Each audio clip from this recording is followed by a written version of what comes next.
يا أيها الناس اتقوا ربكم الذي خلقكم من نفس واحدة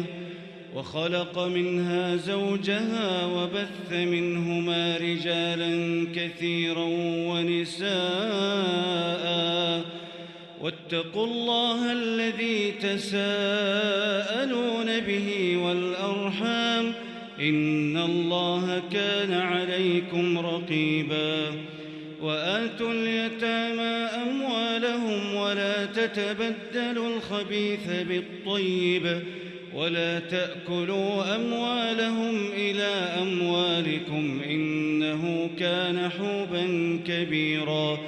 وإن خفتم ألا تقسطوا في اليتامى فانكحوا ما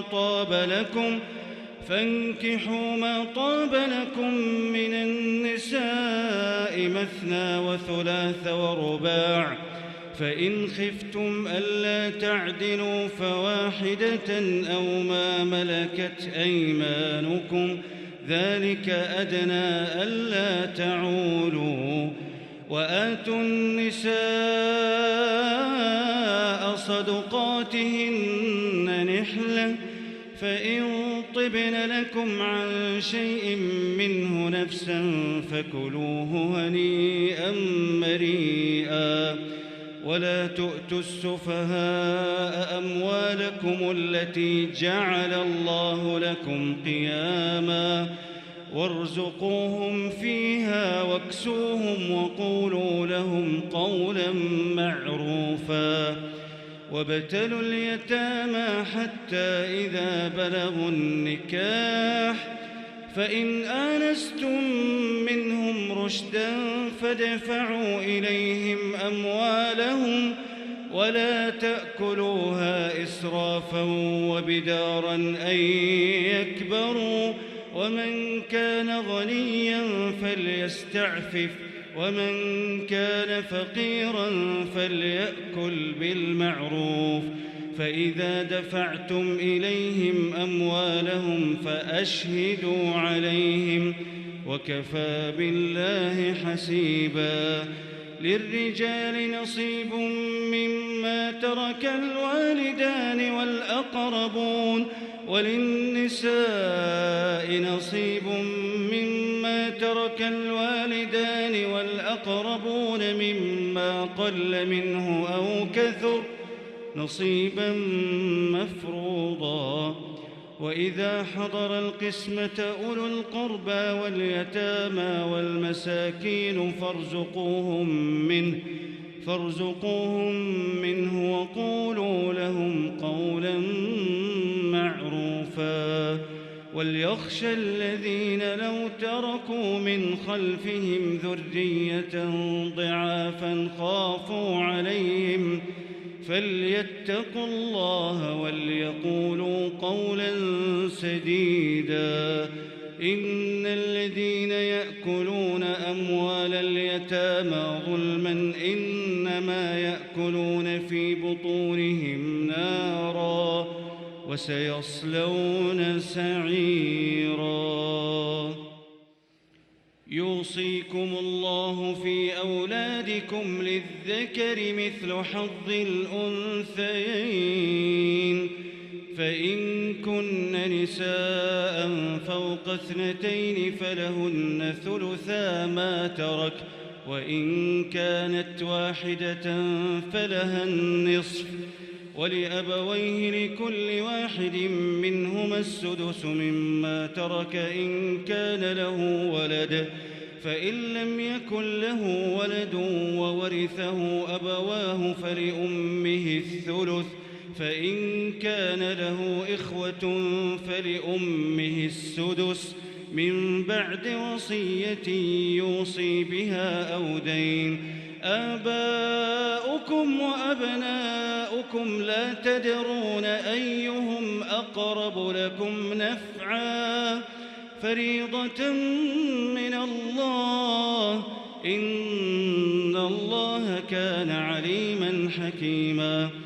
ولكم نصف ما ترك أزواجكم إن لم يكن لهن ولد، فإن كان لهن ولد فلكم الربع مما تركن من بعد وصية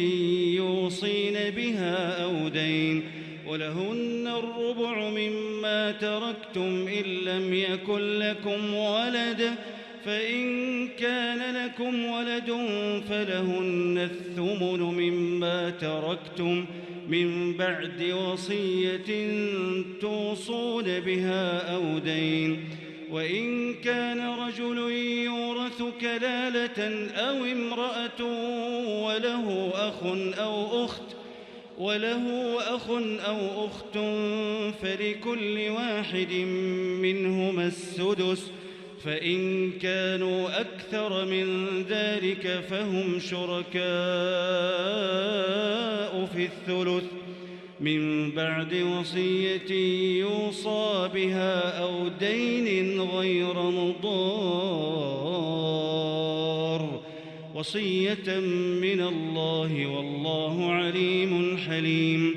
تلك حدود الله، ومن يطع الله ورسوله يدخله جنات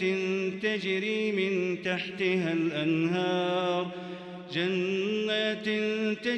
من تحتها الأنهار خالدين فيها، وذلك الفوز العظيم. ومن يعص الله ورسوله ويتعد حدوده يدخله نارا خالدا فيها وله عذاب مهين. واللاتي يأتين الفاحشة من نسائكم فاستشهدوا عليهن 4 منكم، فإن شهدوا فأمسكوهن في البيوت حتى يتوفاهن الموت أو يجعل الله لهن سبيلا.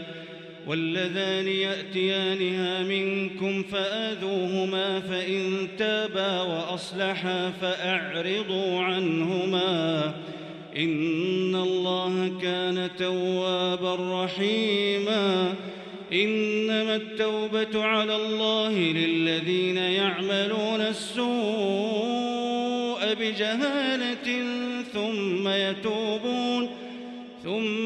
يتوبون من قريب فأولئك يتوب الله عليهم، وكان الله عليما حكيما. وليست التوبة للذين يعملون السيئات حتى إذا حضر أحدهم الموت قال إني تبت الآن ولا الذين يموتون وهم كفار، أولئك أعتدنا لهم عذابا أليما. يا أيها الذين آمنوا لا يحل لكم أن ترثوا النساء كرها ولا تعضلوهن لتذهبوا ببعض ما آتيتموهن إلا أن يأتين بفاحشة مبينة، وعاشروهن بالمعروف، فإن كرهتموهن فعسى أن تكرهوا شيئا ويجعل الله فيه خيرا كثيرا. وإن أردتم استبدال زوج مكان زوج وآتيتم إحداهن قنطارا فلا تأخذوا منه شيئا، أتأخذونه بهتانا وإثما مبينا، وكيف تأخذونه وقد أفضى بعضكم إلى بعض وأخذن منكم ميثاقا غليظا. ولا تنكحوا ما نكح آباؤكم من النساء إلا ما قد سلف إنه كان فاحشة ومقتا وساء سبيلا